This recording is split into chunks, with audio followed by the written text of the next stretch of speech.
Republicanism was one of the most influential ideas in 17th-century England, being the prime motive for the regicide.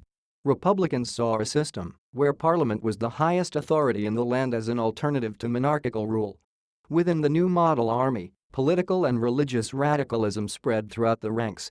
And after the Second Civil War, many agreed that Charles I was the prophesied man of blood from the Book of Revelations, and fighting for increased parliamentary prerogatives became the good old cause.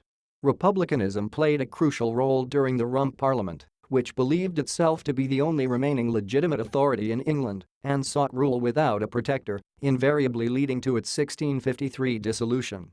The MPs of the Rump, including Arthur Haselrig, continued to fight for parliamentary power throughout the Protectorate parliaments.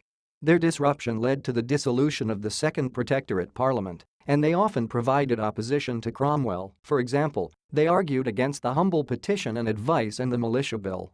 Royalism was also an influential ideology in the period. Immediately after the Commonwealth's inception, it was surrounded by royalist threats. The idea persisted in England to a degree after the Civil Wars, however, more importantly, both the Scottish Covenanters and the Irish Confederates had pledged allegiance to Charles II after the regicide of his father. Furthermore, powers on the continent, which were almost all royalist autocracies, refused to recognize the legitimacy of the Commonwealth on royalist grounds. This opposition defined the early years of the interregnum, with Cromwell leading the new model army into a third British Civil War. In addition to this opposition, royalism manifested itself in secret societies, like the Sealed Knot, throughout England, and though they were common, most meetings were inconsequential, with the only attempt at rebellion taking place in March 1655 in Wiltshire led by John Penruddock. The rising was easily put down by Major General Desborough, however the incident would create the atmosphere of conspiracy that convinced Cromwell to implement the Major General system, a decision that would define his protectorate in the years to come. Religious radicalism played a crucial role in the period. A radical form of Puritanism flourished in the ranks of the new model army alongside republicanism and political radicalism. The Windsor Prayer Meeting of 1648 exemplifies how religious radicalism led directly to the regicide, where passages from the Bible were quoted as justification. During Barebones Parliament, Fifth Monarchists pushed for the abolition of the Court of Chancery and the tithe system. This provoked a reaction from moderate members who, sensing that the framework of society was under threat, dissolved the parliament, thereby creating the protectorate and allowing the instrument of government to be implemented. In the instrument, the influence of religious radicalism was clear, with church reforms that meant Catholics and Arminians were permitted to worship as long as they did it quietly, along with the readmission of the Jews who had been expelled centuries earlier.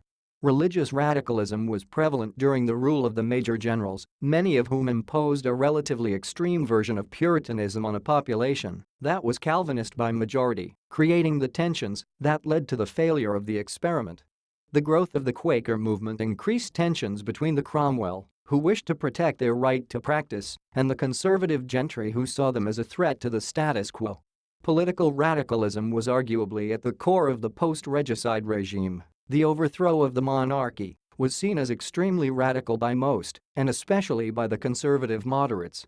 At the beginning of the post-regicide regime, the Levelers posed a significant threat with their push for political reforms such as universal suffrage for most men, which was supported by most other radical groups. The formation of the Protectorate and implementation of the instrument of government is the biggest example of political radicalism morphing into the new establishment. This established some elements of universal suffrage, increased toleration of religious groups, and devolved power to other branches of government such as the Council of State and Parliament. Another example of political radicalism that antagonized the public was the introduction of the Major Generals. The Major Generals were staunch Puritans that acted as guardians of the Protectorate regime. They were brutal and acted as authoritarians to keep the public in line. This era of history was dominated by existential change to the Constitution, from political radicalism to religious radicalism, but much of the public and Parliament remained conservative and moderate, hence they were against much of the change that took place. The Rump Parliament saw a return of many MPs who fled during the regicide due to their reluctance to being involved in such a radical ordeal. Cromwell, while being politically radical, was quite religiously conservative as a devoted Puritan. The dissolution of the Parliament of Saints was an example of the moderate, conservative MPs being skeptical of the direction that they were being led. The moderates dissolved it after seeing radicals having a massive influence over affairs, especially with the attack on tithes. In addition, the vast presence of conservative moderates within the government system was shown by Cromwell even being offered the crown, which he rejected, but as the Lord Protector he would become the king in all but name.